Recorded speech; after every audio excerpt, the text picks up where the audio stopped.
Đây là phòng bệnh. Tôi đã trở lại. Là Tiểu Nhiên. 10 năm rồi. Cô ấy vẫn còn đợi tôi. Chính là muốn ở trong phòng bệnh. Lưu Phương Hạo, đại ca top 1. Tiếp tục đi. Tôi lại muốn xem thử. Một lát nữa, cô còn có thể cầm chắc điện thoại không? Tiêm mũi thuốc này vào, đảm bảo cậu ta đi không ai hay biết. Đợi cậu ta bỏ mạng rồi thì đem phòng bệnh này nhường lại cho phu nhân bị bệnh nặng của Kiều gia. Hoàng đế ngầm Hải thị, Kiều bại Kiều gia, nắm giữ tất cả các bến cảng hàng hóa quan trọng của Hải thị. Tùy tiện dậm chân một cái liền có thể khiến cả Hải thị rúng động không yên. Lưu thiếu gia được Kiều gia yêu ái, vậy thì công ty sau này của Lưu gia chẳng phải là thăng như diều gặp gió sao? Không sai.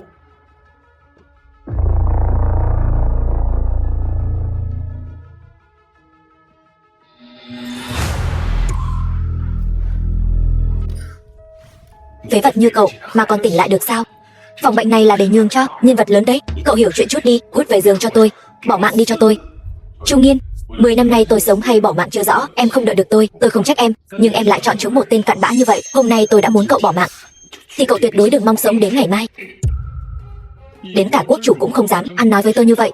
Anh gan cũng không nhỏ đấy. Tần Vô Dụng, anh mau thả Lưu thiếu gia ra. Nhà anh ta chính là một trong tứ đại gia tộc của Hải thị. Anh không chọc nổi đâu.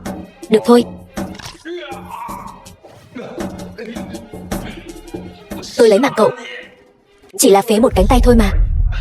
Nếu như hôm nay nằm ở đây không phải là tôi mà là một người dân thường, anh đã lấy mạng người ta rồi. Thằng nhãi danh, muốn bỏ mạng sao? Dân chúng bị anh coi như cỏ rác là do vô số anh em của tôi dùng mạng đổi lấy. Tôi xem ai dám động. Tôi sai rồi. Phòng bệnh cho cậu tôi không cần nữa.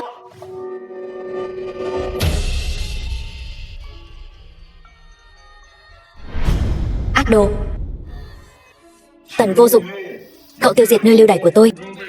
Mau ra đây bỏ mạng. Là ai đang muốn bỏ mạng vậy? An Phi, đường chủ Long Bất Đường, thuộc Chân Long Điện.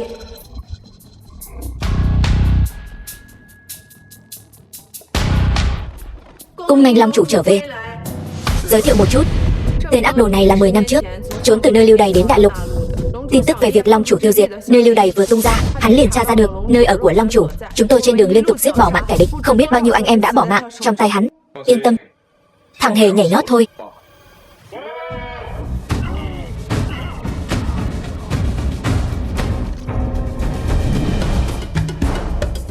Long chủ uy vũ. Cái tên Tần Vô Dụng này, sớm muộn gì tôi cũng phải lấy mạng cậu ta. Chủ nhân, có cần diệt trừ hai người này không? Không cần. Lưu Phương Hạo này còn đáng ghê tởm hơn cả ác đồ, để anh ta bỏ mạng một cách dễ dàng, vậy thì quá hời cho anh ta. Còn về phần Tiểu Nhiên, tôi lại rất tò mò, tại sao cô ấy lại biến thành như vậy? 10 năm tôi chìm vào giấc ngủ, đã xảy ra những chuyện gì? 10 năm này Chân Long Điện đều làm theo lời Long chủ dặn dò, kế hoạch rồng ẩn, ẩn danh tính và ẩn minh. Thân phận của ngài đã được ngụy trang thành con riêng của Tần gia ở Hải thị. Chỉ là gì chứ? Vị phú thương mà ngài đã cứu trước đây, ông chủ bất động sản Hải thị Ngọc Trọng Hiền, nhiều năm qua vẫn luôn tìm kiếm ngài. Đây là do ông ta phát triển khu nhà giàu hàng đầu Hải thị, thiệp mời dự lễ khai trương Cẩm Ngọc cung, xin ngài nể mặt đến dự. Ông ta còn nói nếu ngài có hứng thú, ông ta có thể đích thân dâng tặng Lầu Vương. Lầu Vương sao? Đây đúng là một món quà không tồi, có thể tặng cho Tiểu Nhiên xem như bồi thường. Hơn nữa, cũng đến lúc tuyên bố với Cửu Châu, Tần Vô Dụng tôi đã trở lại rồi. Lễ khai trương. Tần Vô Dụng, Vương Thiến, bạn của Trung Nhiên, sao anh lại đuổi theo tới đây? Vương Thiến, cô cũng ở đây sao? Trung Nhiên đâu? Đừng tìm nữa. Tiểu Nhiên bây giờ không phải là người như anh có khả năng ảo tưởng đâu. Người như tôi, Tiểu Nhiên bây giờ đang sở hữu một lượng người hâm mộ khủng với hàng triệu người theo dõi. Hơn nữa, cô ấy sắp cùng với đại ca top 1 Lưu thiếu gia kết hôn, gả vào hào môn rồi. Còn anh là cái thá gì chứ? Ách ngồi đáy giếng. Thân phận của tôi cũng là thứ mà cô có thể dòm ngó sao? Chỉ giỏi dùng thành ngữ 4 chữ. Anh đúng là loại người không thể dựa vào được. Chỉ dựa vào anh mà cũng xứng tranh giành phụ nữ với Lưu thiếu gia sao? Cô nói Lưu Phương Hạo, cô có tin tôi chỉ cần động tay là có thể khiến Lưu gia của anh ta tán ra bại sản. Anh tưởng anh là ai chứ? Hoàng đế ngầm Hải thị, Kiều gia. Cô nói Kiều bại sao? Ở trước mặt tôi, ông ta cũng chỉ xứng cúi đầu xưng thần. Hay lắm, suýt chút nữa là bị anh lừa rồi. Anh có biết câu nói vừa rồi của anh truyền ra ngoài sẽ có kết cục như thế nào không? Kết cục như thế nào? Anh sẽ bị Kiều gia chặt thành mấy khúc, ném xuống biển cho cá ăn. Không ngờ nhiều năm như vậy rồi, thói quen của ông ta vẫn không hề thay đổi. Tôi thấy anh từ trên xuống dưới chỉ có cái miệng là cứng rắn nhất. Thôi được rồi, không muốn nói chuyện với cô. Trung Nghiên đâu rồi? Tôi muốn nghe chính miệng cô ấy giải thích với tôi. Tần Vô Dụng, anh đừng có vô lý gây sự nữa. Nói đi, muốn bao nhiêu tiền mới chịu biến khỏi cuộc sống của tôi? Vậy em cảm thấy tình cảm giữa chúng ta có thể dùng bao nhiêu tiền để đo đếm? Ở đây có 100.000. 100.000.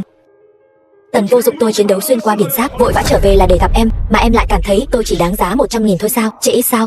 Trung Nghiên, tiền bạc, quyền lực, địa vị, trong mắt em lại quan trọng đến vậy sao? Kiều Hoa nên được nuôi dưỡng trong nhà kính. Ở bên cạnh anh, tôi có thể có được gì chứ? Lưu Phương Hạo có thể khiến em đứng trên đỉnh hải thị, còn tôi có thể khiến em đứng trên đỉnh thế giới. Đừng có nằm mơ giữa ban ngày nữa. Tần Vô Dụng, tôi biết rõ la lịch của anh rồi. Lưu thiếu gia đã nói phải đấu giá bằng được Lầu Vương ở đây để làm quà cưới cho tôi. Lầu Vương sao? Mong em đừng hối hận.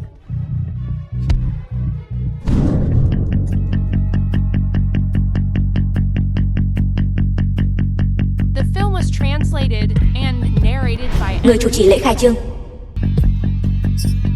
Xin mời các vị khách quý nhìn xem khu biệt thự cao cấp nhất Cẩm Ngọc Cung tọa lạc tại trung tâm thành phố với tầm nhìn cực đẹp, mỗi tầng đều được trang bị những dịch vụ hoàn hảo nhất. Còn Lầu Vương mà mọi người quan tâm nhất nằm sừng sững trên tầng cao nhất của Cẩm Ngọc Cung, sừng sững trên đỉnh Hải Thành, sở hữu vị thế vương giả, nhìn xuống toàn thành phố. Những phú hào có tài sản hàng ngàn tỷ đều có thể tham gia đấu giá. Trong vòng 50 năm ở Hải Thị sẽ không có khu biệt thự nào cao cấp hơn Lầu Vương này. Đúng vậy, nghe nói rất nhiều ông lớn ở Hải Thị đều tranh nhau đến sứt đầu mẻ trán đấy. Có Lưu thiếu gia ở đây, chúng ta đừng hòng mơ tưởng. Không hổ là Lưu thiếu gia, hôm nay đây không ai dám tranh giành với anh. Thông báo cho Ngọc Trọng Hiền, Lầu Vương này tôi nhận rồi. Người này là ai vậy? Mặc nguyên một bộ đồ bệnh nhân, chắc không phải là trốn từ bệnh viện tâm thần ra đấy chứ? Sao anh lại trà trộn được vào đây? Tần Vô Dụng, cậu lại còn dám đến đây cơ đấy. Tốt lắm, hôm nay tôi sẽ cho cậu đền mạng ở đây. Sao? Anh chán dùng tay trái rồi sao? Cậu đừng có mà ngông cuồng. Cậu chẳng phải là một tên phế vật thôi sao? Cho dù có khỏe hơn một chút thì sao chứ? Cũng chỉ là một tên côn đồ hạ lưu thôi. Sao? Ở trong phòng phát trực tiếp của Tiểu Nghiên nhà tôi làm tấm ván nền hơn 10 năm trời, giờ còn muốn nằm lại sao? Tôi nhớ ra rồi, hóa ra anh ta là bạn trai thực vật của hot girl Trung Nghiên sao? Ra là anh ta không phải là vô bị cắm sừng sao? Thật khiến người ta không nhịn được mà hát bài. Lục Quang, cậu có tin tức nội bộ gì sao? Lưu thiếu gia chính là đại gia số 1 của Trung Nghiên đó. Ai mà biết được hai người bọn họ có làm gì mờ ám trong bệnh viện trước mặt vô bị cắm sừng kia không? Cái này cậu hiểu mà.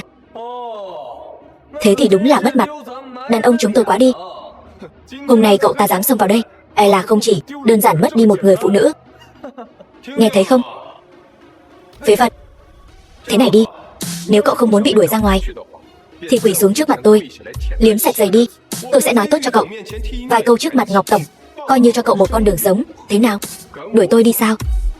Anh cứ việc hỏi Ngọc Trọng Hiền đi, là đuổi tôi hay là đuổi tất cả các người? Có phải anh ta bị cái sừng trên đầu làm cho điên rồi không? Thật là sắc sược. Hôm nay danh lưu Hải Thị tụ tập, sao lại để cho một tên vô danh tiểu tốt có thể làm nhục, dám ở địa bàn của tập đoàn Ngọc Thị ăn nói ngông cuồng. Tần Vô Dụng này không muốn sống nữa rồi. Các vị, xin thứ lỗi. Cái người này không nhà không xe, không quyền không thế, vợ còn treo lên giường của tôi, cho nên về mặt tinh thần có chút vấn đề. Mọi người cứ coi như xem một màn biểu diễn của gã hề đi. Chúng ta tiếp tục đấu giá, đừng chấp nhận với cậu ta. Vẫn là Lầu Vương quan trọng hơn. Các vị khách quý đã đợi lâu rồi. Đấu giá Lầu Vương của Cẩm Ngọc Cung sắp bắt đầu. Xin mọi người chuẩn bị sẵn sàng. Bây giờ chúng tôi bắt đầu đếm ngược. 10.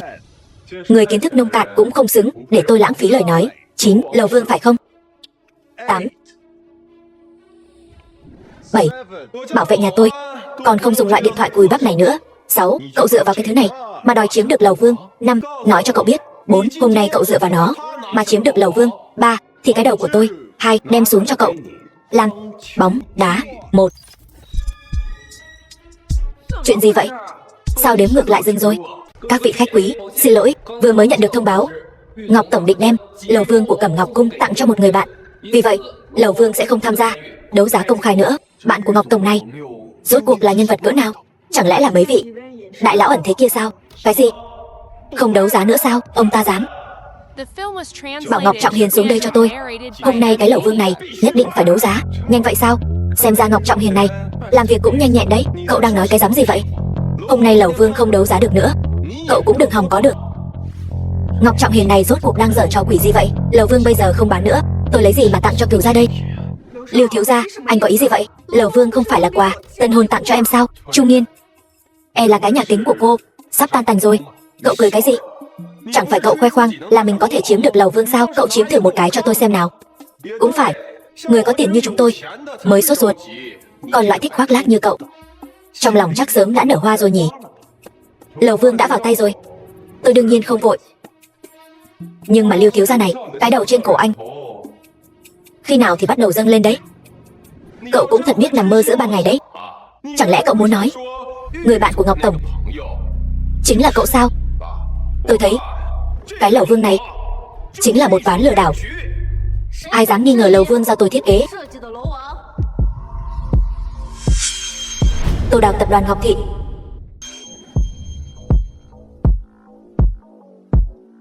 Tô tiên sinh, ngươi chính là tổng thiết kế của Cẩm Ngọc cung sao? Vậy ngươi chắc chắn biết rất nhiều nội tình. Mau hỏi xem Ngọc tổng rốt cuộc tặng cho ai cái lẩu vương này, tôi nhất định phải có được. Những điều anh nói tôi đều không rõ, tôi chỉ là một nhà thiết kế. Thì ra ngươi chỉ là một kẻ làm thuê hèn mọn. Vậy tôi hỏi anh, vì sao anh muốn mua lẩu vương? Tôi là giúp lão gia Kiều bạn Kiều gia tranh mua. Tôi hiểu rồi, thì ra anh chỉ là một thằng chạy vặt hèn mọn họ Tô kia. Ngươi có biết tôi đang làm việc cho ai không? Tôi khách khí với ngươi chẳng qua chỉ là tôn trọng. Kiều bạn Kiều lão gia chính là hoàng đế ngầm của Hải thị. Ông ta nắm giữ tất cả các bến cảng vận tải hàng hóa của Hải thị. Cho dù là Ngọc gia cũng không dám đắc tội vị Diêm vương sống này. Nhận thức được rồi thì mau chóng đi gọi Ngọc tổng của các người đến đây. Lưu thiếu gia lợi hại như vậy sao? Nếu lợi hại như vậy, vì sao còn phải tìm tôi, cái tên làm thuê hèn mọn này mua lầu chứ? Ngươi Lưu thiếu gia nói không lại người khác là muốn động tay động chân sao? Là không thích hợp đâu nhỉ? Liên quan gì đến cậu? Một thằng ăn bám như cậu cũng muốn cứu, tôi cứ muốn động tay đấy. Cậu có thể làm gì?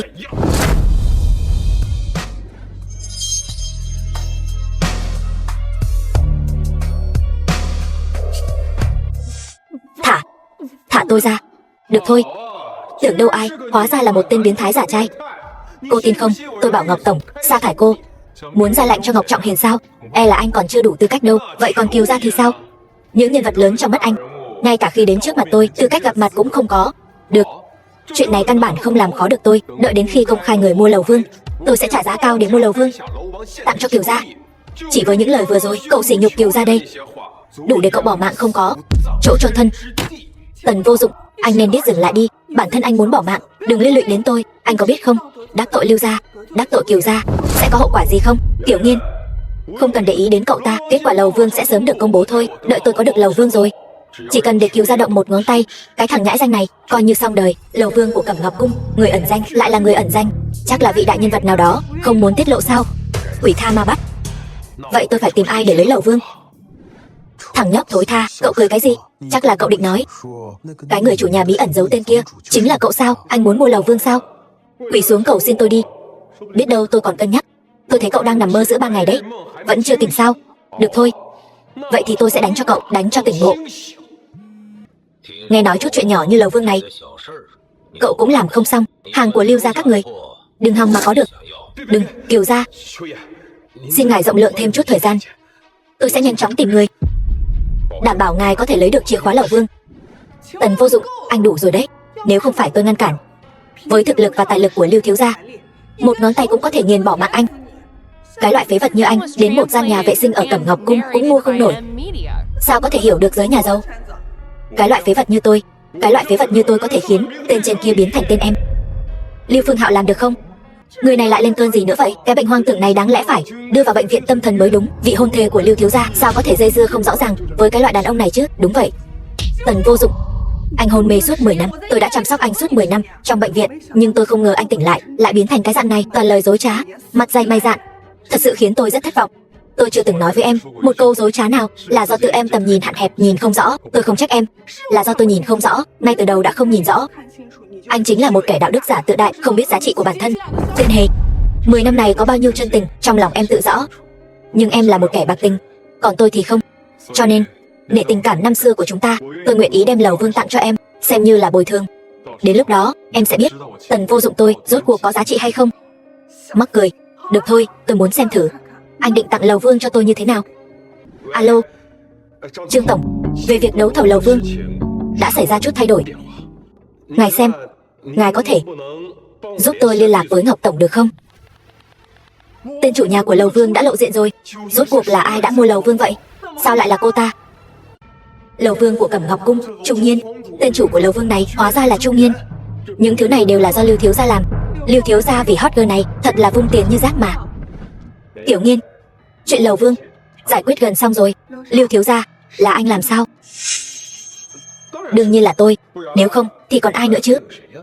Vậy mà có một khoảnh khắc mình đã nghĩ là Tần Vô Dụng làm được, thật là đầu óc có vấn đề. Cảm ơn Lưu thiếu gia, em nhất định sẽ bảo quản cẩn thận chìa khóa của Lầu Vương. Chìa khóa Lầu Vương gì cơ? Anh không phải là đổi tên chủ sở hữu Lầu Vương thành tên của em rồi sao? Mình chỉ là bảo ba mình đi tìm Ngọc Tổng nói chuyện thôi. Không ngờ lão già này làm việc nhanh như vậy. Không hổ là Lưu thiếu gia, dễ dàng lấy được Lầu Vương rồi. Đương nhiên rồi, tôi đâu phải như mấy người bạn trai cũ mà có thể so sánh được. Lưu Phương Hạo, anh đúng là khoác lác mà. Họ Tần kia, đây chính là xã hội cá lớn nuốt cá bé. Có những người sinh ra đã có tiền tiêu, có những người sinh ra đã có quyền dùng, còn cậu sinh ra chỉ có thể chịu khổ. Đúng rồi, tuần sau tôi và Tiểu Nghiên ở Cẩm Ngọc Cung cử hành hôn lễ.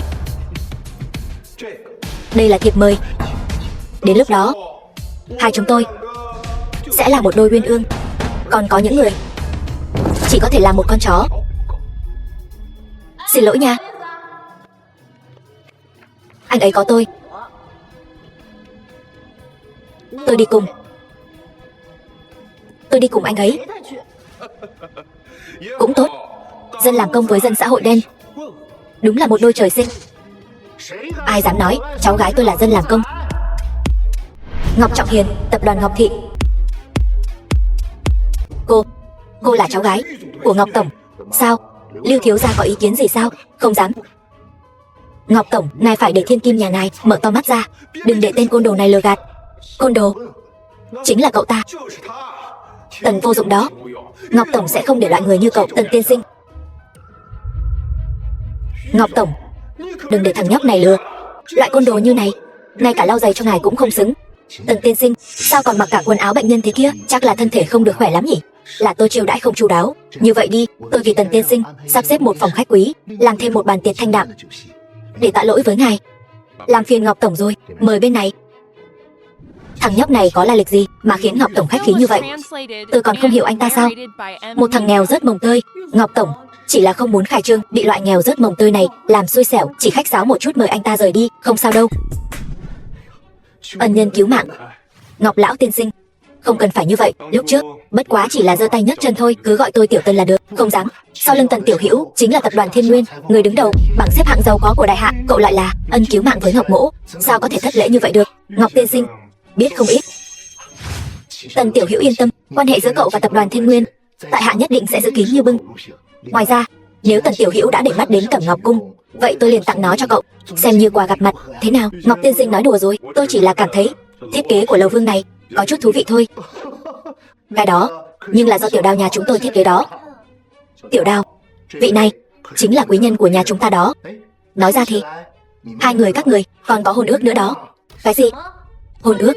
Thật không dám giấu, 10 năm nay để tìm được Tiểu Hữu cậu, tôi cũng đã điều tra nhiều nơi, không ngờ cậu lại là Tần gia, con trai cả của Tần Tam Bình.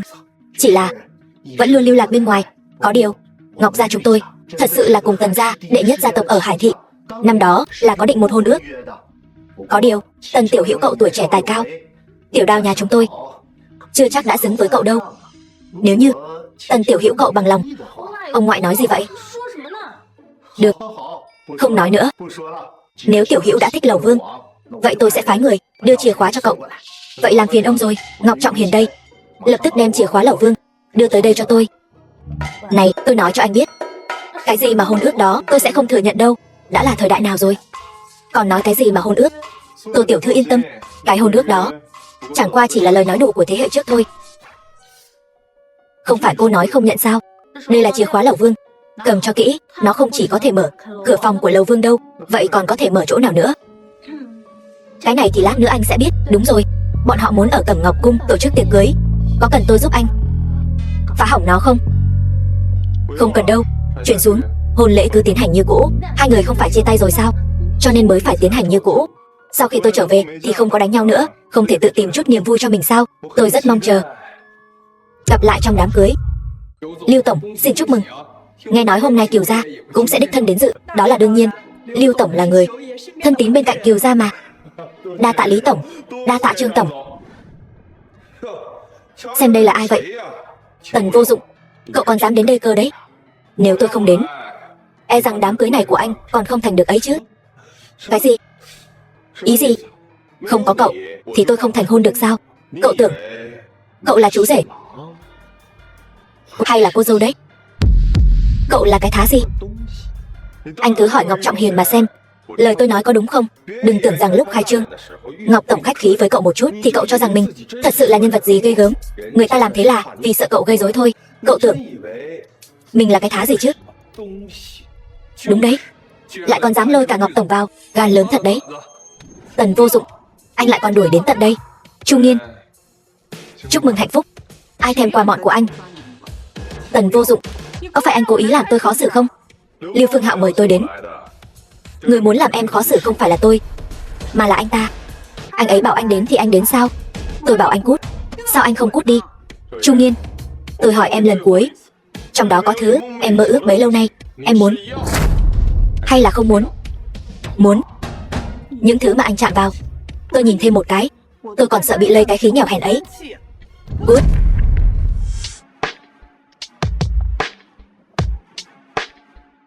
Được thôi, cơ hội đã cho em rồi đấy. Tôi chờ xem em hối hận. Cậu Tần, đừng đi vội. Tôi còn rất nhiều điều muốn nói với cậu đấy. Các vị, tôi xin giới thiệu với mọi người. Vị này chính là người yêu cũ thực vật của Tiểu Nghiên nhà chúng tôi. Này cậu, Tiểu Nghiên đi theo cậu bao nhiêu năm như vậy, đã phải chịu không ít tủi hơn. Không tiền, không nhà. Còn cậu thì sao? Vẫn là một kẻ tàn phế nằm trên giường, không thể động đậy. Cũng may còn có tôi, có thể thường xuyên chăm sóc Tiểu Nghiên. Sau này tôi sẽ cố gắng gấp bội, nỗ lực gấp bội, nhất định sẽ chăm sóc cho Tiểu Nghiên của chúng tôi thật tốt. Lưu thiếu gia, anh ta rõ ràng là có tâm đến gây rối đấy. Anh mau chóng đuổi anh ta ra ngoài đi, lát nữa Kiều gia sẽ đến đấy. Đừng để tên điên này phá hỏng mất một ngày quan trọng như vậy, muốn phá hoại đám cưới của tôi. Cậu ta chưa đủ bản lĩnh đâu. Tiểu Nghiên, tôi muốn xem thử anh ta tặng cho em thứ gì tốt vậy. Em không tò mò sao? Anh ta là một tên bủn xỉn, giả tạo, nghèo rớt mồng tơi. Đồ tặng chắc chắn là cố tình khiến người khác ghê tởm. Chuyện gì vậy? Bạn trai cũ của Chu tiểu thư cũng mua nhà. Cái chìa khóa cổ lỗ sĩ vậy. Nhà ai còn dùng loại khóa này nữa chứ? Ngay cả khóa chống trộm cũng không mua nổi. Cậu chỉ muốn dựa vào cái này để lay động chúng tôi sao? Tiểu Nghiên, cái chìa khóa này cũng có tuổi rồi nhỉ? Nhưng đối với cậu mà nói, cũng coi như là dốc hết vốn liếng rồi. Chỉ là cậu đây là mua một cái tầng hầm sao? Hay là thuê một cái nhà cũ nát vậy? Trên đó không phải có chữ viết sao? Mở to mắt ra, nhìn cho rõ. Lầu Vương, mời mọi người xem. Đây chính là sự tưởng tượng của kẻ nghèo hèn về chìa khóa Lầu Vương của Cẩm Ngọc Cung. Trong mắt loại người như cậu ta, bậc phú hào hàng đầu ở Lầu Vương chính là dùng loại chìa khóa này để mở cửa đấy. Vậy thì bọn họ chẳng phải trước cửa còn kéo thêm dây điện để sạc xe điện sao? Chẳng qua chỉ là trò đùa ác ý của một nhà thiết kế nào đó thôi. Tôi có thể làm gì đây? Cậu Tần, nằm suốt mười mấy năm trời, chắc là không biết người hiện đại chúng tôi dùng loại khóa cửa nào rồi nhỉ? Tùy cậu thôi, cũng bình thường. Tôi đây rất đồng cảm với cậu. Tần Vô Dụng, anh còn vọng tưởng có chìa khóa Lầu Vương. Anh tỉnh táo lại đi. Địa vị của Lưu thiếu gia là thứ mà anh cả đời này cũng không chạm tới được đâu. Anh đừng diễn kịch ở đây nữa. Anh xem viên kim cương này đi, anh một viên cũng mua không nổi. Đừng nói là cái vòng cổ nặng 99 viên kim cương này. Còn có miếng ngọc bội này nữa. Đây chính là đồ cổ từ thời nhà Tần đó. Là nhà Lưu bỏ ra 100 triệu để mua về tặng cho tôi đó. Anh lấy cái gì mà so với anh ấy? Sao miếng ngọc bội này lại ở Lưu gia? Còn thời nhà Tần nữa chứ? Thời nhà Tần sẽ dùng kiểu chữ này sao? Em chắc chắn cái chữ Tần này là Tần trong thời nhà Tần sao? Ý anh là gì hả? Muốn trèo cao thì đọc nhiều sách vào. Được rồi, Tần vô dụng, nể tình hôm nay cậu chọc cho mọi người cười vui vẻ. Mau cầm cái đồ bỏ đi này của cậu, tìm một chỗ nào đó ngồi xuống đi. Bữa tiệc hôm nay cũng không tệ. Bào ngư 2 đầu, nấm chút phổ trắng. Mau đi. Anh chắc chắn thật sự không cần cái chìa khóa này sao? Bây giờ hối hận vẫn còn kịp đó. Chỉ cần tôi khẽ nhấc chân ra. Lầu Vương này, các người vẫn còn cơ hội. Tôi khinh. Người mua Lầu Vương là Lưu thiếu gia, liên quan gì đến hành cậu? Nghĩ cũng biết, chiếc chìa khóa dưới chân anh sao có thể là thật được. Nói như vậy, chìa khóa Lầu Vương ở trong tay các người đâu? Tiểu Nhiên, đưa chìa khóa Lầu Vương ra đây, để cho cái tên bạn trai nghèo kiết xác của em mở mang tầm mắt. Không phải, Lưu thiếu gia, không phải Lầu Vương do anh làm sao? Cũng không đưa chìa khóa cho em, nhưng rõ ràng Lầu Vương này đang viết tên của em lại bảo tôi đưa chìa khóa. 2 ngày nay em không đi tìm người của Cẩm Ngọc Cung sao? Em tìm rồi chứ, em vẫn luôn tìm. Bọn họ nói chìa khóa bị người ta lấy đi rồi, em còn tưởng là anh lấy đi, muốn tạo bất ngờ cho em chứ. Bất ngờ cái rắm? Sao vậy? Không lấy ra được? Sao lại thế này? Không lẽ thật sự không có chìa khóa chứ? Không thể nào. Đây chính là Lưu gia, một gia tộc lớn nổi tiếng ở Hải thị. Mất mặt quá. Không phải anh quen biết với Ngọc tổng sao? Hay là anh trực tiếp hỏi Thường Ngọc tổng đi? Chuyện gì cũng để tôi hỏi. Vậy tôi cần em làm gì? Lưu thiếu gia, anh đừng giận mà. Đúng rồi, nghe nói hôm nay Tô tiểu thư của Ngọc gia sẽ đến. Đến lúc đó em nhất định sẽ hỏi cô ấy. Không cần hỏi nữa. Nhiều lễ vật tốt như vậy, Ngọc gia thật sự là ra tay hào phóng. Lưu thiếu gia thật là tuổi trẻ tài cao. Ngay cả Ngọc tổng cũng phải tranh nhau đến định bợ. Tô tiểu thư có thể đến, thật sự là vinh hạnh cho tôi và Tiểu Nghiên. Còn mang theo nhiều quà như vậy, Tô tiểu thư thật là tốn kém quá. Đúng vậy, quá quý trọng rồi. Tần tiên sinh, đây là tập đoàn Ngọc thị của chúng tôi, có chút thành ý đối với chủ nhân Lầu Vương Cẩm Ngọc Cung, cũng là quà mà ông ngoại tôi tự mình lựa chọn. Mong Tần tiên sinh đừng chê bỏ. Đến không muộn chứ? Cô đó là cố ý đến xem kịch hay đúng không? Tô tiểu thư có phải nhầm lẫn rồi không? Trên Lầu Vương này viết tên của Tiểu Nghiên đó. Lưu thiếu gia nói đùa rồi. Ngày đấu thầu hôm đó viết tên ai tôi không biết. Tôi chỉ là làm theo lời dặn của ông ngoại. Rốt cuộc ai có chìa khóa Lầu Vương? Người đó mới là chủ nhân thật sự của Lầu Vương, không phải sao? Tô tiểu thư, cô đừng để bị cái tên quỷ nghèo nói dối không chớp mắt này lừa gạt. Chìa khóa trên tay cậu ta là giả đó. Trời, Tần tiên sinh, là giả sao? Rõ ràng là chìa khóa do chính tay cô đưa cho tôi. Người phụ nữ này đúng là thích diễn kịch. Thôi thì cứ chơi với cô ta vậy.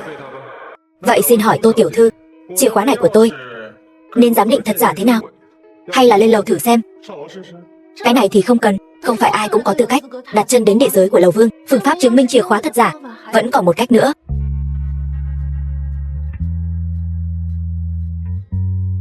Đó chính là tôi có thể kiểm chứng chìa khóa thật giả.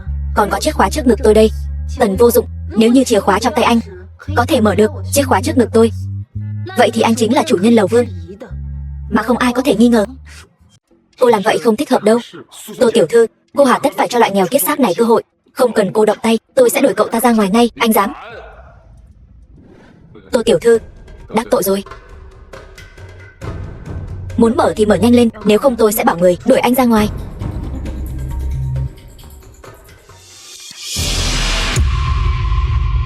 Sao có thể như vậy? Chìa khóa trong tay Tần vô dụng này lại thực sự là chìa khóa của Lầu Vương. Sao có thể như vậy? Trả lại cho tôi, đó là chìa khóa của tôi. Muốn làm gì vậy hả? Chu Nghiên, ban đầu tôi chỉ muốn thực hiện lời hứa, đưa chìa khóa đến tay em. Nếu như các người đều không muốn, sau này đừng đến cầu xin tôi. Chẳng lẽ người tặng Lầu Vương cho tôi thật sự là... Tần vô dụng, anh đứng lại cho tôi. Tôi hiểu rồi, là cô ta giúp anh. Cô ta là thiên kim tiểu thư của tập đoàn Ngọc thị. Anh bám lấy cô ta chính là để đến công ty cô ta trộm đồ. Xem ra vị thiên kim đại tiểu thư này cũng chẳng ra gì, bị một tên côn đồ làm mê muội tâm trí, ngay cả chuyện này cũng làm được. Cô ta điên rồi. Mấy năm nay Lưu gia tuy rằng phong quang, nhưng mà đối đầu với Ngọc gia e rằng cũng không thích hợp lắm đâu. Đây chính là thái độ em nói chuyện với Tô tiểu thư sao? Tô tiểu thư, cô cũng biết đấy, Tiểu Nghiên chỉ là một hot girl nhỏ bé, không có chút văn hóa nào. Có điều những lời cô ta nói Cũng không phải là không có lý. Tô tiểu thư, chìa khóa lầu vương này có phải là Ngọc tổng đưa nhầm rồi không? Cô cũng biết đấy, lầu vương này là tôi đã chuẩn bị kỹ càng để hôm nay hiếu kính Kiều gia. Một lát nữa Kiều gia đến, thấy chuyện náo thành như vậy, cả cô và tôi đều khó ăn nói đấy. Tôi thấy lạ thật đấy. Anh là chó của Kiều gia, còn tôi thì không phải. Anh khó ăn nói thì có liên quan gì đến tôi chứ? Cô, Tô tiểu thư, tôi nể mặt ông ngoại cô nên mới nể mặt cô một chút. Cô đừng có được đằng chân lên đằng đầu. Ai mà không biết ở Hải thị, hoàng đế ngầm Kiều gia là chủ nhân thật sự của lầu vương. Một lát nữa Kiều gia sẽ đến ngay. Nếu như chọc giận ông ta, cho dù ông ngoại cô có ở đây cũng không bảo vệ được cô đâu. Kiều bại phải không? Hơn 10 năm không gặp, bây giờ ông ta uy phong như vậy sao? Kiều gia đến. The film Kiều was bại, hoàng đế ngầm của Hải thị. translated and narrated by M Media. Cung nghênh Kiều gia. Cô là cháu gái của Ngọc Trọng Hiền sao? Sao, gặp tôi, tại sao không bái lại? Tôi không có việc gì cầu xin ông, lại chưa từng đắc tội ông, vì sao phải bái lại? Tiểu thư được người cưng chiều, đúng là lanh lợi hoạt bát. Còn cậu nhóc kia, không lẽ cũng có thân phận là người giàu nhất ở Hải thị sao? Kiều gia phải không? Đón tiếp không chu đáo, nhưng muốn tôi bái kiến ông, tôi sợ ông tổn thọ đấy. Cậu là Kiều gia? Chính là cái thằng họ Tần kia. Cậu ta đã trộm chìa khóa lầu vương của ông, còn luôn mồm hoang hoang nói lầu vương là của cậu ta. Nực cười. Lầu vương là căn hộ đẳng cấp, chỉ có thân phận như ngài mới xứng ở mà thôi. Loại không quyền không thế như cậu ta cũng dám mơ tưởng đồ của ngài sao? Chuyện này quả thực là không coi ngài ra gì mà. Đúng vậy, Kiều gia, cậu ta không chỉ cấu kết với Tô Đào trộm chìa khóa của ngài, còn lợi dụng bất động sản của ngài để ở đây dương ngoài diễu võ, thật không thể tha thứ. Hỗn trướng. Cái thứ cặn bã, Kiều gia như ông cứ nhìn ngược người ta mãi, không hay đâu. Nhãi danh, Tiểu Nghiên là vợ tôi, Kiều gia muốn nhìn bao lâu thì nhìn. Kiều gia, đừng để ý đến thằng này. Cậu đang dạy tôi làm việc à? Kiều gia, đến cả người phụ nữ của mình cũng không bảo vệ được, cậu là cái thá gì? Kiều gia, đều là cậu ta, là thằng nhóc này đang ly gián. Tôi một lòng muốn giúp ngài đoạt lại lầu vương, người nên dạy dỗ là cậu ta mới đúng, còn không mau dập đầu nhận lỗi. Cơn giận của Kiều gia không phải là thứ mà cậu có thể gánh nổi đâu. Thật sao? Kiều gia, đều câm mồm cho tôi. Cút. Kiều gia nổi giận thật rồi, thằng nhóc này bỏ mạng chắc rồi. Đắc tội ai không đắc tội, lại dám đắc tội Lưu thiếu gia. Đây là cái kết mà nó đáng phải nhận. Vừa nãy nhìn, hình như không phải ngực của mình, mà là miếng ngọc bội này. Tần Vô Dụng cũng nhìn chằm chằm vào miếng ngọc bội này. Chẳng lẽ miếng ngọc bội này có lai lịch đặc biệt gì sao? Vừa rồi Kiều gia đã nói rồi, không ai được phép vào trong. Tô tiểu thư thật to gan lớn mật, chẳng lẽ muốn làm trái ý Kiều gia sao? Chu Nghiên, Tần Vô Dụng rốt cuộc có thâm thù đại hận gì với cô nhất định phải đẩy anh ta bỏ mạng, đúng không? Có biết bây giờ chúng ta không vào cứu anh ta, có khả năng anh ta sẽ không bao giờ ra được nữa đâu. Tô tiểu thư nói đùa rồi, muốn cậu ta bỏ mạng không phải là chúng tôi, mà là Kiều gia. Ý của cô là đang nói Kiều gia nhìn người không rõ, lấy mạng bừa người vô tội sao? Các người không vào, tôi đi cứu anh ấy. Nhào vào lòng tôi không thích hợp đâu nhỉ? Vợ tôi còn ở đây này. Được, các người cứ chờ đó cho tôi. Chờ đó, hay là chờ nhặt xác cho thằng ăn bám của cô đi. Đường chủ Long Chảo Đường Kiều bại, bái kiến Long chủ. Đường là đường chủ Long Chảo Đường, nắm trong tay mạng lưới tình báo số 1 ở đế đô, ngày thường cũng chỉ ở đế đô trực thủ. Có thể gặp được ở cái nơi nhỏ bé như Hải thị này cũng không dễ dàng gì đâu. Không đúng, bây giờ là Kiều gia hoàng đế ngầm Hải thị rồi nhỉ? Long chủ thứ tội, cha nuôi việc gì phải bái anh ta, chẳng qua cũng chỉ là một tên tay trói gà không chặt ăn bám, để con giúp người kết liễu anh ta. Uyên vĩ không được vô lễ.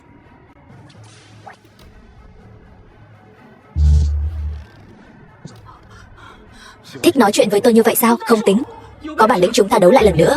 Được thôi.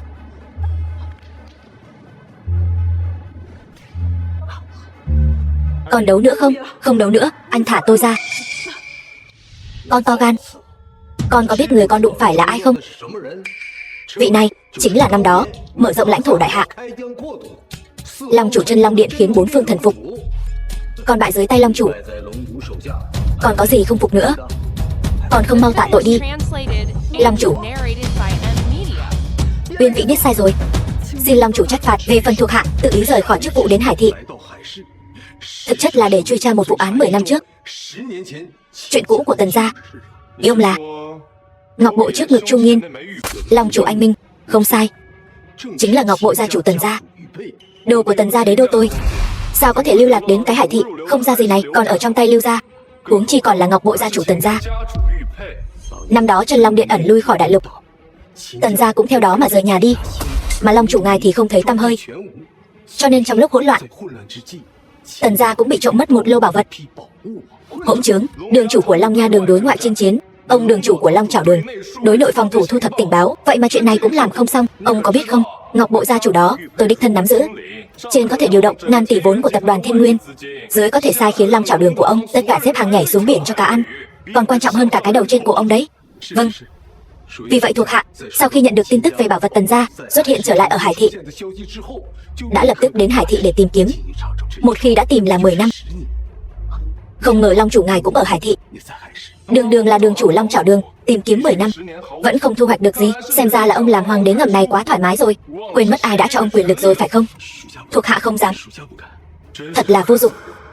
May mà kế hoạch Rồng Ẩn lúc đầu không để hắn biết, nếu không thì An Phi. Đại nhân Hắc Anh Túc. Hắc Anh Túc có mặt, dẫn theo số người còn lại của Long Nha Đường, lập tức điều tra rõ ràng số bảo vật còn lại của Tần gia đã ở trong tay ai. Vâng. Kiều Bại, cất hết những tâm tư nhỏ nhặt của ông đi, sau này tự mình đi lĩnh phạt. Bây giờ quan trọng nhất là lấy lại ngọc bội gia chủ Tần gia.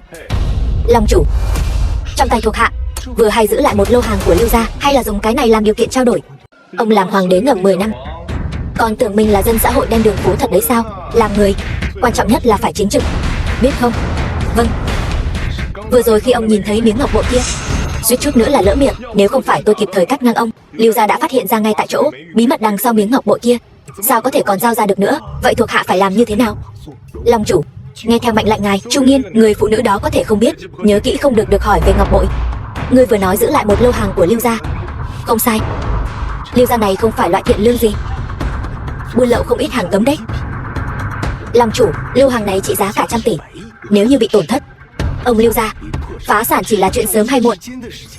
Qua đây.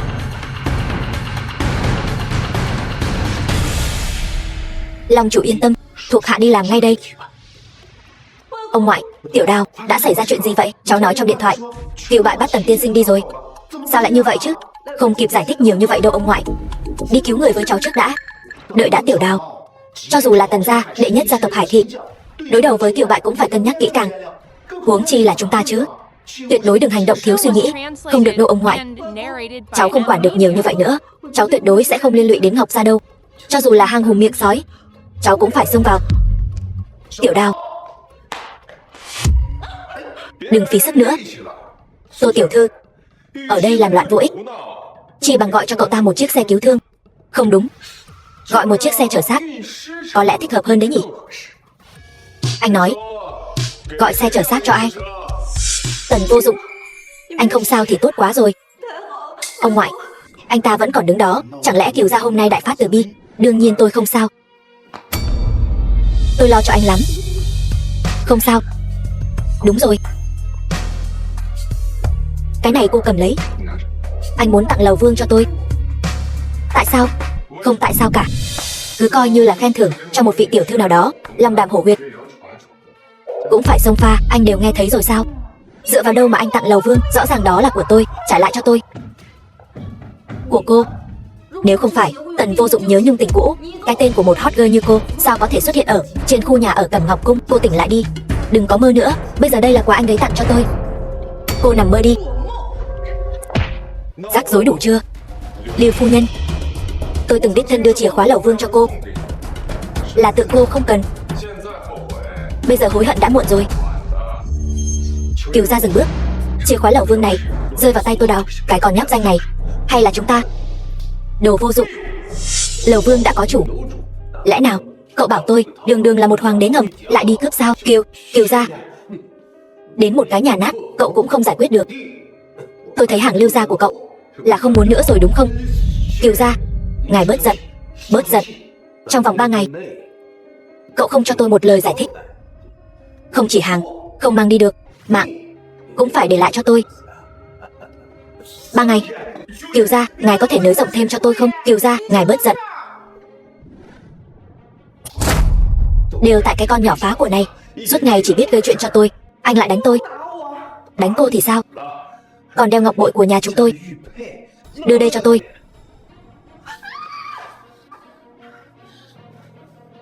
Tần Vô Dụng, anh chờ đó cho tôi. Ngọc tiên sinh, Tô tiểu thư, tôi còn chút việc nên xin phép đi trước. Anh, nếu Tô tiểu thư còn có việc gì, có thể đến địa chỉ này tìm tôi. Biệt thự Vọng Hải. Đây chẳng phải là nơi được mệnh danh là một trong những biệt thị thần bí nhất Hải thị sao? Sao thế? Đứa cháu gái ngoan ngoãn luôn miệng nói sẽ không bao giờ lấy chồng, cuối cùng cũng động lòng rồi sao? Ông ngoại, có gì mà phải ngại chứ? Vốn dĩ cháu cũng là vị hôn thê danh chính ngôn thuận của người ta. Cố gắng lên mà theo đuổi đi, ông ngoại. Rất kỳ vọng vào cháu đấy. The film was translated and Tần Vô Dụng, narrated by M. tôi nhất định sẽ hạ gục anh. Tô tiểu thư phải không? Tôi là trợ lý riêng của Tần tiên sinh. Mời đi theo tôi.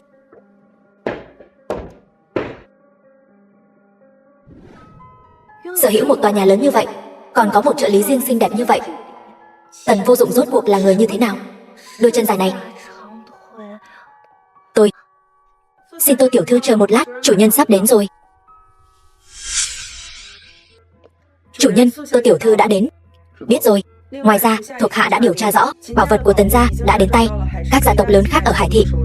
Nhưng bọn họ cũng không biết lai lịch của những bảo vật này, chỉ cho rằng là đồ cổ bình thường.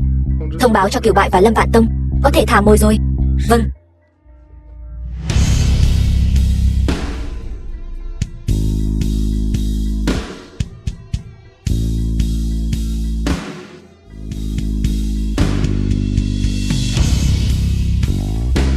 Anh đây. Sao? Ngủ một giấc tỉnh dậy liền không nhận ra rồi. Thật sự là anh thật sự là Tần Vô Dụng. Nếu không thì sao? Đột nhiên đẹp trai như vậy, tôi có chút không nhận ra. Thì ra các cô gái đều thích kiểu này. Vậy sau này nếu tôi đường cùng bán thân, chắc hẳn sẽ có cơ hội kinh doanh lớn. Anh còn cần bán thân sao? Nhìn xem bên cạnh anh, bây giờ đã có rất nhiều mỹ nữ vây quanh rồi. Sao lại có kiểu quanh cô khen mình như vậy chứ? Anh An Phi, lui xuống trước đi. Vâng, chủ nhân. Vâng, chủ nhân. Này, vừa rồi cô không phải là ghen đó chứ? Hỗn trướng. Hai đứa hỗn trướng các người. Ba, khi đó ba gấp cũng vô dụng thôi. Vậy chuyện của Kiều gia cũng không thể trách hết con được. Nếu không phải là cái tên bạn trai cũ kia của Chu Nghiên đến gây rối, sự việc cũng sẽ không phát triển đến bước đường hiện tại. Tôi đã nói anh sớm đuổi anh ta ra ngoài rồi, là tự anh cứ muốn giữ anh ta lại. Người đàn bà kia ở đó lẩm bẩm cái gì đấy, muốn bỏ mạng phải không? Đừng ầm ĩ nữa. Bây giờ đã không chỉ đơn giản là phá sản nữa rồi. Nếu 2 ngày sau vẫn không nghĩ ra cách, vậy thì cả Lưu gia chúng ta không một ai có thể sống sót đâu. Lão gia, có tin tức rồi. Tin tức tốt lành đây. Tin tức tốt gì? Bên ngoài đều đang đồn nói phu nhân của Kiều gia bệnh nặng, vẫn luôn tìm kiếm khắp nơi một vị thuốc tên là Thiên Tuyết Băng Phách. Tiểu nhân nghe ngóng được, 2 ngày sau, tại buổi đấu giá của tập đoàn Thiên Nguyên, vừa hay có một cây Thiên Tuyết Băng Phách. Tốt, tôi biết rồi. Cậu đi dò la thêm, xem thử lần đấu giá này có những ai tham gia. Vâng. Ba, nếu là như vậy, chúng ta liền đấu giá Thiên Tuyết Băng Phách cho Kiều gia. Như vậy, Kiều gia sẽ đem hàng của chúng ta trả lại, cả nhà chúng ta sẽ không phải bỏ mạng. Dược liệu quý hiếm như vậy, giá cả nhất định không rẻ. Huống chi, buổi đấu giá Thiên Nguyên từ trước đến nay chỉ công khai với quyền quý giàu có. Bọn họ những người đó không thiếu tiền đâu. Hiện giờ, lô hàng kia của chúng ta bị giam giữ quá lâu rồi. Hiện tại công ty chúng ta có thể lấy ra được tiền mặt lưu động quá ít, không có cách nào đi đấu giá. Có rồi ba, chúng ta liền đi đấu giá ngọc bội này. Ngọc bội này năm đó chỉ tốn vỏn vẹn 100 triệu từ một tay buôn chợ đen mua được. Ba, con đã nhờ người xem qua ngọc bội này rồi. Ngọc bội này Giá trị tuyệt đối không chỉ 100 triệu, ít nhất 40 tỷ. Tôi khuyên các người, tốt nhất vẫn là đừng nên bán ngọc bội đó thì hơn. Ý cô là gì? Mặt đau quá, không muốn nói gì hết. Vợ, em xem này, lần trước là đều là anh không tốt, chẳng phải là anh quá yêu em sao? Cho nên em nói cho anh nghe chuyện ngọc bội đi. Vậy được thôi, tôi sẽ nói cho anh biết chữ Tần trên ngọc bội này không phải là Tần của Tần Triều, mà là Tần trong Tần gia. Tần gia? Tần gia nào? Đương nhiên là đệ nhất gia tộc Hải Thị. Tần gia sẽ không ghen nữa. Tôi không có. Ai thèm ghen với anh chứ? Gần quá đi. Anh ta muốn làm gì vậy? Chủ nhân, cá đã cắn câu rồi. Cá gì cơ? Buổi đấu giá thiên nguyên 2 ngày sau, xin Tô tiểu thư giúp một tay. Lão gia đã dò la được rồi.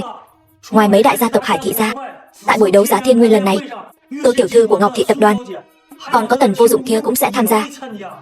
Sao người này cứ như bóng ma vậy? Xem ra tôi đoán đúng rồi.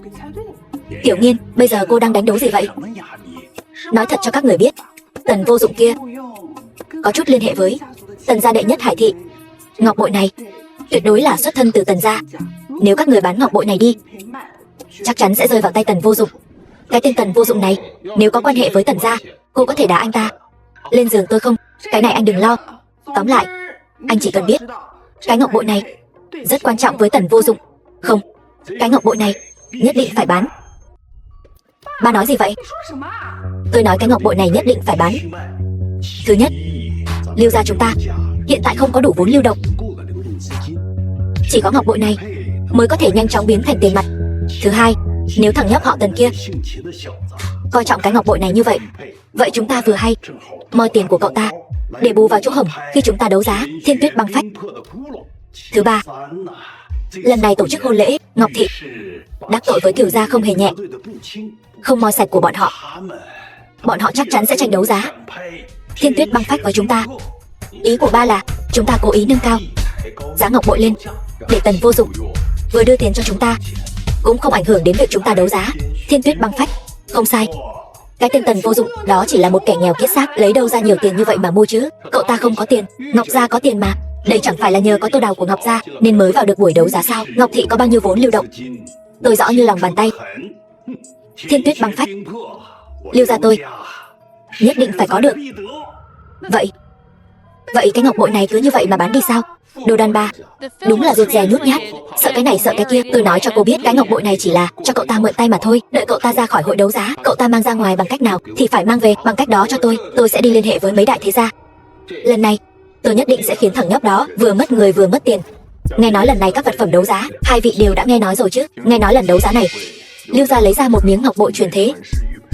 Không sai, nếu Nghiêm thiếu gia thích thì đừng ngại chi. Còn có Trương thiếu gia nữa, đương nhiên rồi. Yên tâm đi, mấy đại gia tộc ở Hải Thị chúng ta không giúp đỡ lẫn nhau, lẽ nào lại để cho đám nhà giàu mới nổi Ngọc Thị bắt nạt lên đầu chúng ta sao? Vậy thì làm phiền hai vị rồi. Chỉ cần Lưu gia tôi có được Thiên Tuyết băng phách, hàng trong tay Kiều gia ai thấy cũng có phần.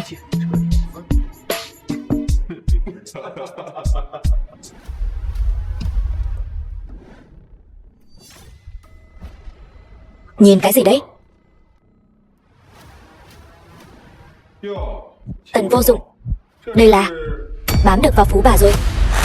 Đúng là một tiểu phú bà, đúng là không biết xấu hổ mà. Loại ăn bám như cậu không có tư cách tham gia buổi đấu giá quy mô như thế này đâu. Những buổi đấu giá như thế này là phải đóng băng tiền đấu giá đấy. Cậu có nhiều tiền như vậy sao? Anh ta không có thì tôi có. Quả nhiên là vậy. Lưu thiếu gia thật là liệu sự như thần. Ngọc Thị muốn thay Tần Vô Dụng trả tiền đấu giá.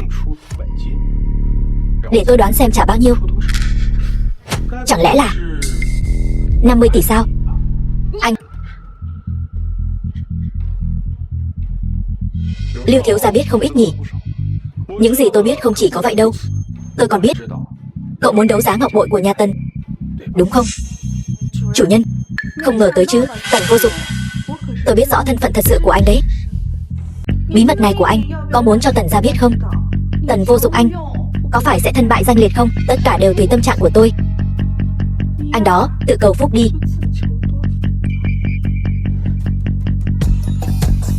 Không ngờ Lưu gia lại điều tra rõ ràng đến vậy. Xem ra bọn họ đã có sự chuẩn bị. Ba anh ta đúng là một con cáo già. Anh không sốt ruột chút nào sao?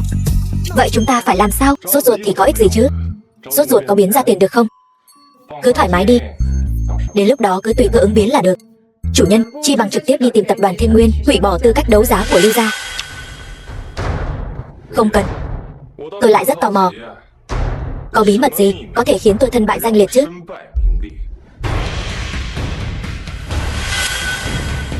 Vừa nãy cô đứng gần anh ta như vậy. Nói gì vậy chứ? Tôi có thể nói gì với anh ta chứ? Anh xem cái vẻ kinh ngạc của anh ta kìa. Cứ tưởng là tôi không biết công dụng của ngọc bội này. Tôi không ra oai thì cứ tưởng tôi ngực to não rỗng chắc. Phải. Tiểu Nghiên của chúng ta ngực to nhất, đầu óc cũng linh hoạt nhất, đáng ghét. Có phải không chứ? Chuyện này anh còn không biết sao? Thôi đừng trêu tôi nữa mà. Ngọc bội sắp được đấu giá rồi. Anh là người bán nên không thể dơ bảng. Mấy người khác có đáng tin không đấy? Yên tâm đi, Nghiêm thiếu gia và Trương thiếu gia nhất định sẽ đẩy giá lên cao thôi. Lần này xem tôi có chỉnh bỏ mạng thằng nhãi này hay không. Hoan nghênh các vị tham gia buổi đấu giá Thiên Nguyên lần này. Buổi đấu giá lần này có tổng cộng 5 món bảo vật. Món đầu tiên chính là một vị thuốc quý ngàn vàng, khó cầu, sinh trưởng ở vùng cực hàn, Thiên Tuyết Băng Phách. Trời, Thiên Tuyết Băng Phách.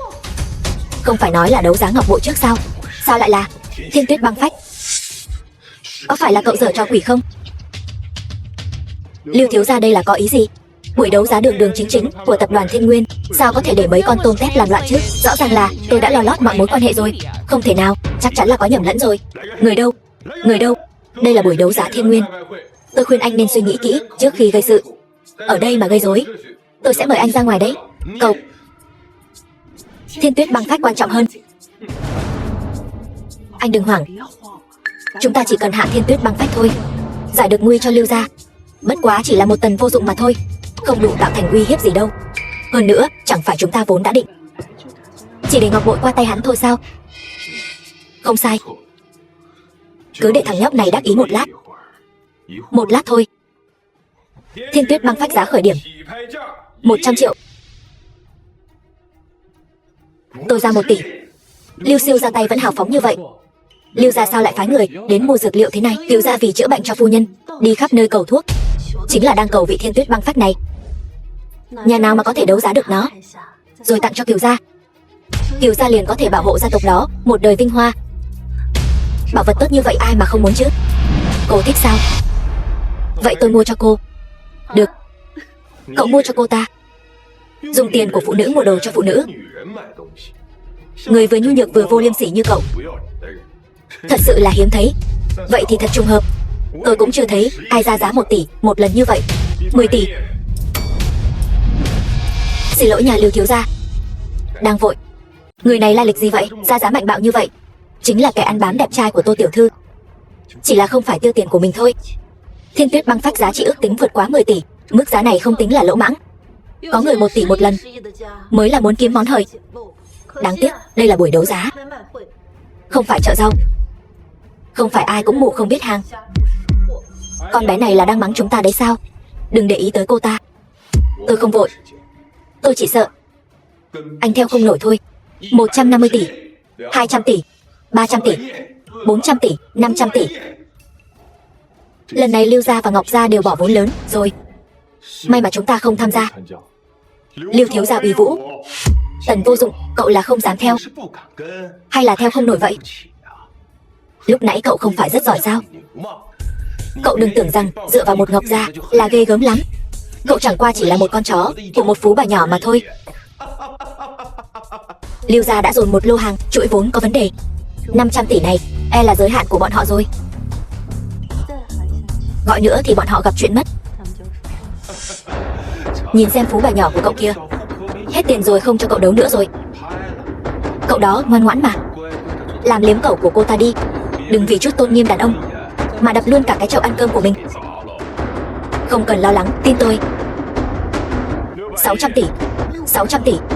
Trước đây Thiên Tuyết Băng Phách ở đế đô cũng không đấu giá được mức giá cao như vậy. Ngọc gia này thật không thể lường trước được. Không thể nào. Ngọc Gia sao có thể lấy ra 600 tỷ, 650 tỷ, Lưu Gia vậy mà vẫn còn theo được. Chẳng phải nhà bọn họ đang căng thẳng về vốn sao?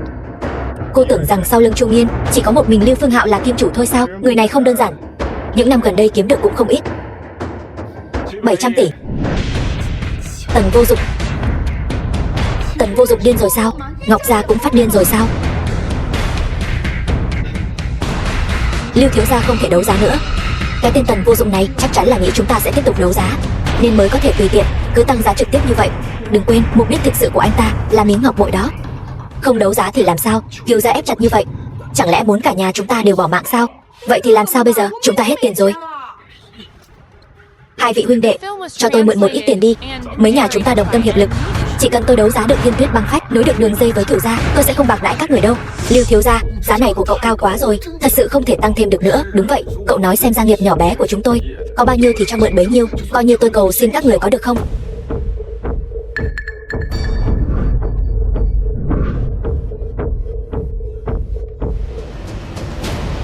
$888 tỷ.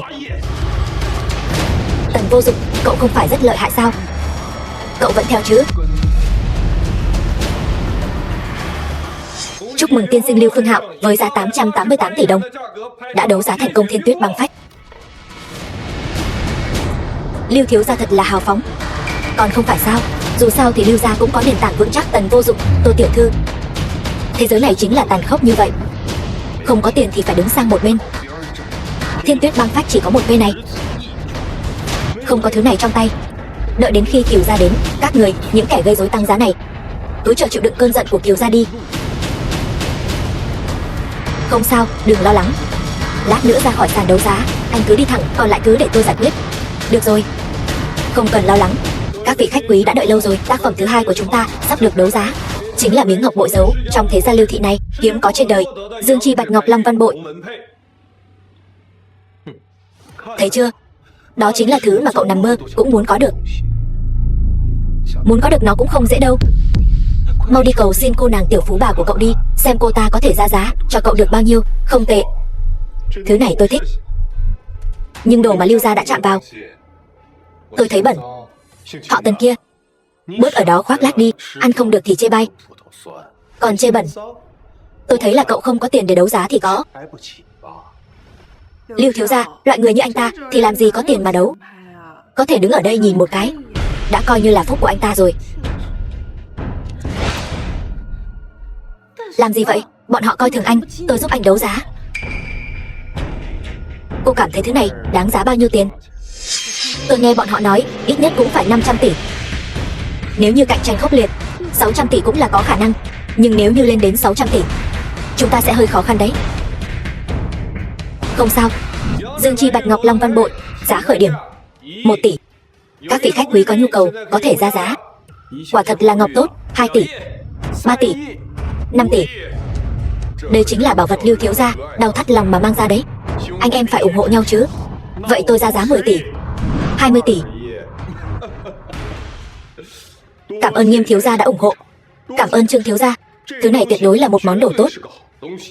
Mọi người cứ thoải mái mà đấu giá. Tần Vô Dụng vậy mà thật sự không động tĩnh gì. Chẳng lẽ anh ta không muốn miếng ngọc bội này sao? Cô hỏi tôi.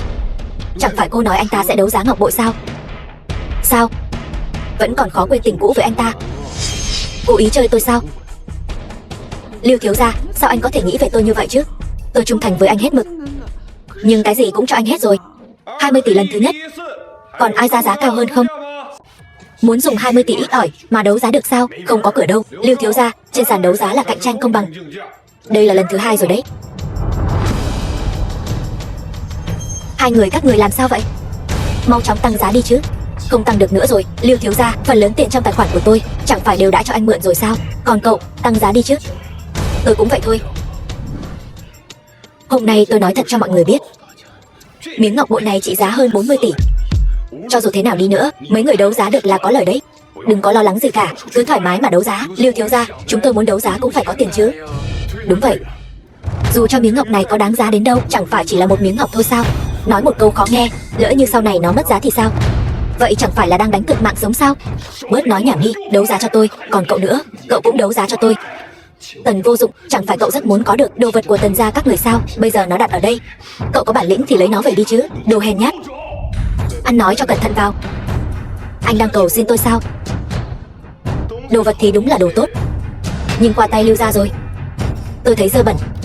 Vậy đi, tôi thêm 1 đồng. 20 tỷ lẻ 1 đồng. Còn có kiểu tăng giá như vậy nữa sao? Chơi không nổi thì nói đi. Nghiêm Phàm ra giá 21 tỷ. Lưu thiếu gia 21 tỷ lẻ 1 đồng. Cậu. Trương thiếu gia ra giá 22 tỷ. 22 tỷ lẻ 1 đồng. Cậu đúng là cố ý. Nghiêm Phàm, không được rồi. Lưu thiếu gia, số tiền chúng tôi vào sàn đấu giá bị đóng băng chỉ có bấy nhiêu thôi, còn hô nữa là thành hô giá ảo đấy, sẽ liên lụy đến Nghiêm gia đấy. Lưu thiếu gia, chúng tôi chỉ là gia đình nhỏ thôi, anh tha cho chúng tôi đi. Đồ bỏ đi, các cậu đều là đồ bỏ đi. Tần Vô Dụng tiên sinh ra giá 22 tỷ lẻ 1 đồng. Lần thứ 2. Lưu Phương Hạo, anh tìm nhầm người rồi. Ở hiện trường này, người có thể giúp anh ra giá cao e rằng chỉ có một mình tôi là người mua thôi. Ngọc của anh đáng giá bao nhiêu tiền đều do tôi định đoạt. Hay là anh cầu xin tôi đi, biết đâu tôi có thể giúp anh trả giá cao thì sao? Cậu cũng xứng để tôi cầu xin sao? Vậy thì xin lỗi nhé. Cứ chờ phá sản đi. Chúc mừng tiên sinh Tần Vô Dụng, với giá 22 tỷ lẻ 1 tệ đã đấu giá thành công Dương Chi Bạch Ngọc Long Văn Bội. 22 tỷ, đây chắc chắn là vớ được món hời rồi. Đương nhiên rồi, ước tính 40 tỷ. 22 tỷ, sao chỉ đấu giá được 22 tỷ vậy? Chúng ta vừa đấu giá Thiên Tuyết Băng Phách, vay một khoản nợ lớn như vậy, sao lại thế này? Lưu thiếu gia đừng hoảng, ít nhất chúng ta cũng đấu giá được Thiên Tuyết Băng Phách, sau này có Cửu gia che chở, khoản tiền lỗ đó không sợ không lấy lại được. Đúng vậy, tìm Cửu gia, tôi sẽ đi tìm Cửu gia ngay. Tìm Cửu gia. Lưu thiếu gia, hôm nay đa tạ Tô tiểu thư giúp đỡ, vở kịch này mới diễn được viên mãn. Tần tiên sinh diễn rất tốt. Gan lớn hơn rồi nhỉ, dám chê cười tôi rồi. Tần tiên sinh chào anh, đây là ngọc bội anh đấu giá được. Được, cảm ơn.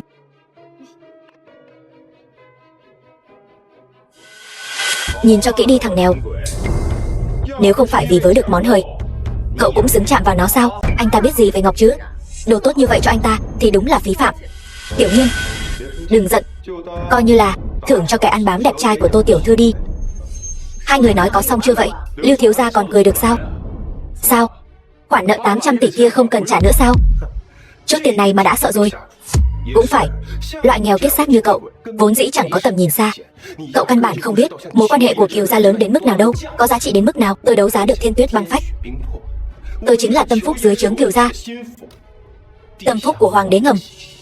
Anh biết có giá trị bao nhiêu không? Tâm phúc của hoàng đế, anh muốn làm thái giám sao? Cậu, tôi lười cãi nhau với cậu. Lưu tiên sinh, xin lỗi đã để anh đợi lâu. Thiên Tuyết Băng Phách, tiền đồ của Lưu Phương Hạo tôi, sự giàu sang của Lưu gia tôi đều nhờ vào nó cả. Lưu thiếu gia nhà chúng ta tiền đồ sáng lạn, sau này Lưu gia sẽ là khách quý của Kiều gia rồi. Tiểu Nghiên, miệng cô ngọt thật đấy. Biến mất rồi. Chuyện gì vậy? Tôi căn bản còn chưa chạm vào nó biến mất ngay trước mắt tôi. Tần Vô Dụng, anh thấy không? Chẳng lẽ tôi hoa mắt rồi? Họ Tần kia, anh cười cái gì? Xin lỗi Lưu thiếu gia, quên không kèm hướng dẫn sử dụng cho anh rồi. Cái Thiên Tuyết Băng Phách này phải được bảo quản trong hộp đông lạnh làm bằng băng ngàn năm. Cho dù muốn lấy ra dùng cũng phải ở trong môi trường âm 50 độ, dược phẩm mới có tác dụng. Nếu lấy ra dùng ở nhiệt độ thường thì... Hướng dẫn sử dụng, ý của cậu là gì? Tần Vô Dụng tiên sinh, đây là doanh thu từ việc bán đấu giá Thiên Tuyết Băng Phách lần này, 800 tỷ tệ, mời ngài nhận cho kỹ. Đây là có ý gì? Thiên Tuyết Băng Phách là do cậu bán, anh thấy sao? Tần Vô Dụng, cậu dám chơi tôi? Cậu lại dám chơi tôi? Đây là lừa đảo. Đây này, Lưu thiếu gia, tôi tìm cậu muốn rụng rời, cậu mau trả tiền lại cho tôi. Đúng vậy đó, chẳng phải cậu nói sau khi kết thúc buổi đấu giá là sẽ trả tiền sao? Không được, buổi đấu giá Thiên Nguyên các người hôm nay nhất định phải chịu toàn bộ trách nhiệm, đừng hòng trốn. Anh buông tay ra. Tôi không buông. Hôm nay, chuyện này nếu không cho tôi một lời giải thích thì đừng hòng yên ổn. Trừ phi các người cho tôi thêm một cây Thiên Tuyết Băng Phách nữa, nếu không tôi cho các người biết tay. Là ai dám cho tôi biết tay? Chủ tịch Lâm, anh ta chính là chủ tịch tập đoàn Thiên Nguyên, Lâm Vạn Tông. Đó chính là nhân vật đứng đầu trong bảng xếp hạng tài sản đại lục. Tập đoàn Thiên Nguyên chẳng phải ở đế đô sao? Sao lại đến Hải Thị? Chủ tịch Lâm,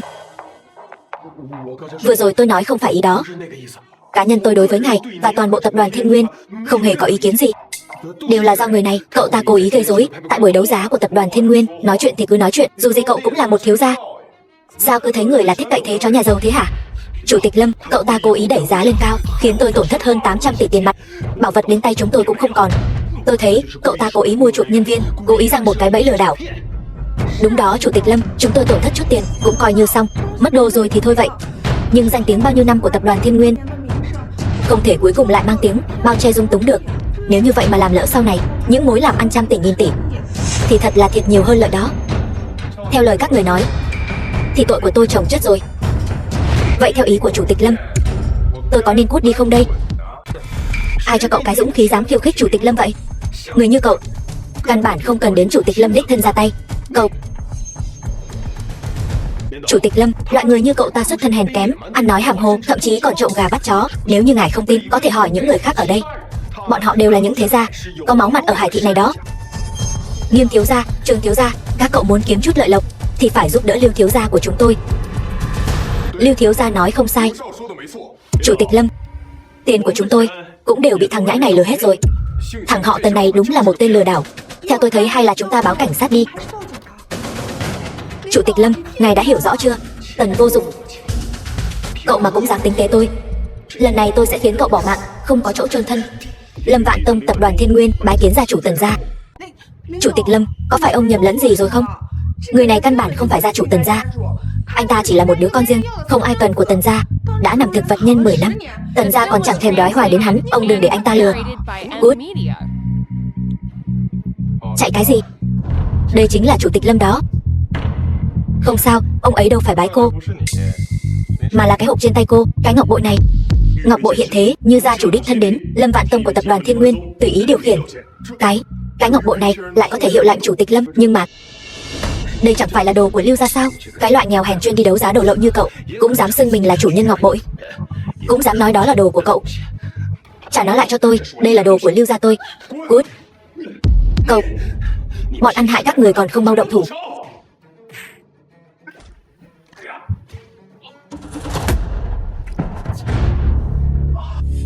Tơ tưởng đến những thứ không nên tơ tưởng. Tội thứ nhất, cái thằng nghèo hèn này, cậu lại dám đánh tôi, không coi ai ra gì, ăn nói thô tục. Tội thứ hai, hai người các người cứ trơ mắt nhìn tôi bị ức hiếp vậy hả? Các người lấy mạng cậu ta cho tôi, xúi giục thế gia phạm thượng. Tội thứ ba, Lâm Vạn Tông, ba tội cùng phạt. Ông nói Lưu gia nên xử trí thế nào đây? Lưu gia đoạn tuyệt đường sống, xóa tên khỏi Hải Thị, các người dám? Lưu gia tôi kinh doanh ở Hải Thị bao năm nay, còn có Kiều gia, hoàng đế ngầm che chở. Lâm Vạn Tông, dù ông có là người giàu nhất thì sao chứ? Ông nên hiểu cho rõ, rồng mạnh cũng khó ép được rắn địa phương. Lại là Kiều bại, ông ta là cái thá gì? Hoàng đế ngầm đến. Tần vô dụng, cậu xong rồi. Cậu lại dám mắng Kiều gia trước mặt ông ấy. Kiều gia chính là thằng nhãi này vừa mắng ông, cậu ta mắng ông không ra gì. Từ đâu ra con chó hoang thế này? Uyên Vĩ, xử lý đi.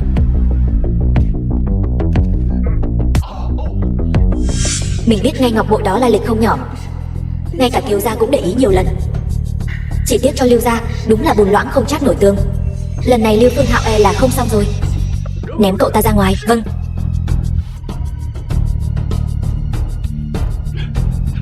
Kiều gia, bộ dạng bây giờ của tôi đều là vì giúp ông đó. Ông phải cứu tôi. Cút mau.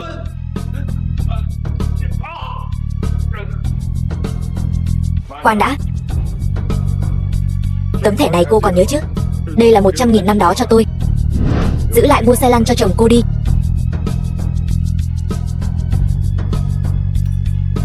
Sao lại đi rồi? Vậy tiền Lưu gia nợ chúng ta thì sao? Đứng lại.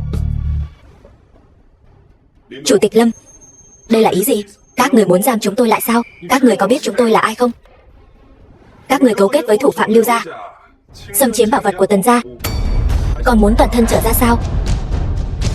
Tôi khuyên các cậu bảo người nhà lục lại kho báu nhà các người đi, xem có không món đồ cổ nào có chữ Tần gia. Mau chóng giao nộp lên. Nếu không, Lưu gia sẽ là kết cục của các người. Không ai trong các người được phép rời đi. Cậu ăn nói hàm hồ gì vậy? Chúng tôi khi nào chiếm đoạt bảo vật Tần gia của anh? Đúng đó, Tần gia tự cao tự đại, chúng tôi căn bản không qua lại gì với họ.